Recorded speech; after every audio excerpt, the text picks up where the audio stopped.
Hazel green colour की आंखें, fair colour, 5 feet 9 inch की लंबाई, स्टाइलिश अंदाज, बेबाक बोल, एक सफल राजनेता, एक सफल लेखक और एक सफल डिप्लोमेट। जी हाँ, यही पहचान है शशि थरूर की। एक बार शशि थरूर ने कहा था कि जब मैंने अपने राजनीतिक करियर की शुरुआत की तो मुझसे कांग्रेस, कम्युनिस्ट और बीजेपी के लोगों ने संपर्क किया, लेकिन मैंने कांग्रेस का चयन किया क्योंकि मुझे इसके साथ वैचारिक रूप से सहज महसूस हुआ। शशि थरूर कांग्रेस का एक ऐसा चेहरा है जो कांग्रेस में ही रहकर पार्टी की खिलाफत का बिगुल फूंकने की भी हिम्मत दिखा चुके हैं। G23 का हिस्सा रहकर पार्टी में सुधार की बात कह देने वाले थरूर अपनी इसी बेबाकी के लिए मशहूर हैं। 9 मार्च 1956 को लंदन में जन्मे शशि थरूर स्कूल के दिनों में थिएटर के शौकीन हुआ करते थे। उन्होंने स्कूल के कई प्रोग्राम्स में अपनी भूमिका भी निभाई। थिएटर के साथ साथ थरूर को बचपन से ही लिखना पढ़ना भी अच्छा लगता था। वो 6 साल की उम्र से लिख रहे हैं और उनकी पहली स्टोरी मुंबई में द फ्री प्रेस जर्नल में छपी थी। उस वक्त थरूर सिर्फ 10 साल के थे। अपने शौक के अलावा थरूर पढ़ाई लिखाई में भी काफी अच्छे थे। शशि थरूर ने अपनी शुरुआती पढ़ाई दिल्ली यूनिवर्सिटी से की, लेकिन फिर वो विदेश चले गए। शशि थरूर के पिता चंद्रन थरूर और मां सुलेखा मेनन ने हमेशा शशि थरूर का हर कदम पर साथ दिया। शशि थरूर की 2 बहनें भी हैं जिनका नाम शोभा और स्मिता है। शशि थरूर की निजी जिंदगी भी काफी दिलचस्प रही है। उन्होंने 3 शादियां की, लेकिन किस्मत के मारे थरूर की तीनों ही शादियां नाकाम रहीं। थरूर की पहली पत्नी का नाम तिलोत्तमा मुखर्जी था, जो फेमस नेता कैलाश नाथ काटजू की पोती है। शशि और तिलोत्तमा के 2 बच्चे भी हैं, जिनका नाम कनिष्क और ईशान है। लेकिन कुछ परिस्थितियां ऐसी बनी कि 2005 में शशि थरूर ने तिलोत्तमा को तलाक दे दिया और 2007 में थरूर ने दूसरी शादी क्रिस्टा गाइल्स के साथ की। हालांकि दूसरी शादी भी सक्सेसफुल नहीं रही और कुछ वक्त साथ रहने के बाद दोनों अलग हो गए, जिसके बाद शशि थरूर ने तीसरी शादी सुनंदा पुष्कर से की। सुनंदा का पहले से ही एक बेटा था जिसका नाम शिव मेनन है, लेकिन सुनंदा पुष्कर ने भी थरूर के साथ कुछ साल रहने के बाद आत्महत्या कर ली। देखा जाए तो थरूर की निजी जिंदगी काफी उतार चढ़ाव भरी रही है, लेकिन बचपन से आज तक उनकी सार्वजनिक जिंदगी हमेशा शानदार रही। एजुकेशन की बात करें तो सेंट स्टीफन कॉलेज से आर्ट में ग्रेजुएशन करने वाले थरूर साल 1975 में टफ्ट्स यूनिवर्सिटी आ गए थे, जहां से उन्होंने the Fletcher school of law and diplomacy से MA और MALD की डिग्री हासिल की। यहां उन्हें सबसे अच्छा छात्र होने के लिए रॉबर्ट बी स्टीवर्ड अवार्ड से सम्मानित भी किया गया। इतना ही नहीं, थरूर को पुगेट साउंड यूनिवर्सिटी ने मानद डीलिट से भी सम्मानित किया था। थरूर ने 22 साल की उम्र में अपनी PhD की डिग्री हासिल कर ली थी, जो अपने आप में एक बड़ी उपलब्धि है। थरूर का करियर 1978 में जिनेवा में शरणार्थियों के लिए UNHCR में एक स्टाफ सदस्य के तौर पर शुरू हुआ था। 1981 से 1984 तक वो सिंगापुर में UNHCR ऑफिस के प्रमुख रहे, जिसके बाद 1989 में उन्हें विशेष राजनीतिक मामलों के अंडर सेक्रेटरी जनरल के स्पेशल असिस्टेंट के रूप में नियुक्त किया गया।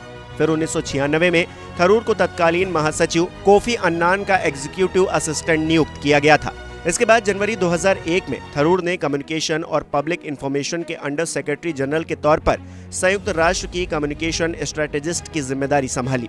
थरूर के कार्यकाल में संगठन की छवि काफी अच्छी और प्रभावशाली हुई, जिसके बाद 2006 में भारत सरकार की तरफ से शशि थरूर को संयुक्त राष्ट्र महासचिव के पद के लिए नामित किया गया, जिसमें बान की मून के बाद शशि थरूर दूसरे नंबर पर रहे। अगर उन्हें उस वक्त संयुक्त राष्ट्र के महासचिव के रूप में चुना गया होता तो वो 50 साल के दूसरे सबसे कम उम्र के महासचिव होते। हालांकि ऐसा नहीं हुआ। 2007 तक संयुक्त राष्ट्र के करियर अधिकारी रहे शशि थरूर ने 2009 में कांग्रेस पार्टी का दामन थामा था और केरल के तिरुवनंतपुरम सीट से जीत दर्ज करके अपना लोहा सियासत में मनवाया था। इसके बाद 2004 में जब मोदी लहर पूरे देश में छाई हुई थी, तब भी शशि थरूर ने तिरुवनंतपुरम सीट से जीत हासिल करके सियासत में अपना कद बढ़ाया और 2019 में हुए आम चुनाव में भी थरूर ने जीत का परचम लहराया। इसके अलावा यूपीए के नेतृत्व वाली सरकार के अंदर थरूर 2009 से 2010 तक विदेश मंत्रालय और 2012 से 2014 तक मानव संसाधन विकास मंत्रालय के राज्य मंत्री का कार्यभार भी संभाल चुके हैं। एक राजनेता के अलावा शशि थरूर की पहचान एक लेखक के तौर पर भी है। थरूर द हिंदू अखबार में 2001 से 2008 तक एक कॉलमनिस्ट भी रहे हैं। साथ ही साथ the times of India, Deccan Chronicle, the gentleman पत्रिका और इंडियन एक्सप्रेस में भी उन्होंने एक कॉलमनिस्ट के तौर पर भूमिका निभाई है। इसके अलावा थरूर ने काफी किताबें भी लिखी हैं, जिनमें से कुछ फेमस किताबों में the great Indian novel, the $5 smile and other stories, show business और दंगा शामिल है।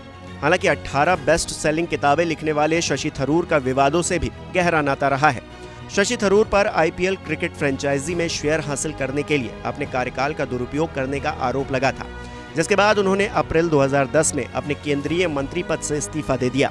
उस वक्त थरूर ने आरोपों से इनकार करते हुए मामले की जांच करने की बात तक कह दी थी। 2013 तक ट्विटर पर भारत के सबसे ज्यादा फॉलो किए जाने वाले राजनेता शशि थरूर के साथ सबसे बड़ा विवाद उनकी तीसरी पत्नी सुनंदा पुष्कर की मौत को लेकर रहा, जहां थरूर पर अपनी तीसरी पत्नी को आत्महत्या के लिए उकसाने का आरोप था। हालांकि 2014 के इस मामले में कोर्ट ने उन्हें बरी करते हुए बड़ी राहत दी थी। शशि थरूर ने इस घटना को 7.5 साल की पूर्ण यातना करार दिया था।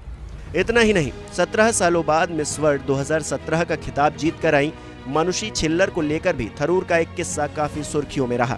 दरअसल उस वक्त थरूर ने कहा था कि हमारी मुद्रा का विमुद्रीकरण करना कितनी बड़ी भूल थी, बीजेपी को इसका एहसास होना चाहिए। विश्व भर में भारतीय मुद्रा का वर्चस्व है, अब तो हमारी चिल्लर भी मिस वर्ल्ड बन गई है।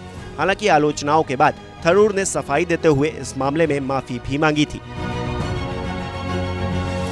बहरहाल शशि थरूर एक ऐसी शख्सियत है जिनके जितने चाहने वाले हैं उतने ही आलोचना करने वाले भी। इसलिए शशि थरूर की पहचान किसी भी राजनेता से बिल्कुल अलग और यूनिक है।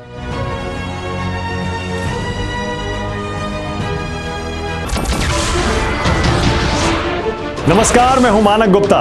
अगर आपको हमारा ये वीडियो पसंद आया हो तो इसे लाइक और शेयर जरूर करें, और हां, हमें सब्सक्राइब और फॉलो करना ना भूलें ताकि आप देश और दुनिया की कोई खबर मिस ना करें। तो जुड़े रहिए हमारे साथ और देखते रहिए न्यूज़ 24।